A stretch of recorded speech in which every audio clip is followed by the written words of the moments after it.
there are practitioners that are coming out telling people that if you've been vaccinated, you can't reverse what's being done.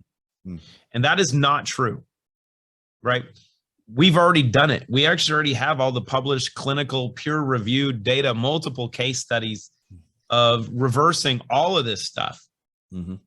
Now, if you're one that's down the road a little bit, if you've got multiple comorbidities, if you've got a bunch of health issues and you've had a bunch of stuff prior to having this done and it's been a while, it's going to take work. It's not like a quick fix, right?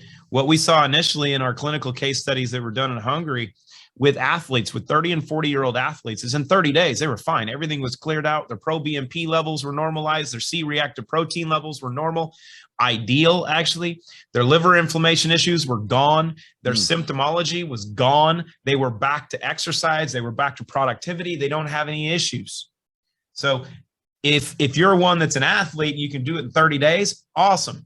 If you're one that's not an athlete and you've had issues and you're dealing with shit, you can reverse it, but it's going to take some time. It's going to take work. It's not magic.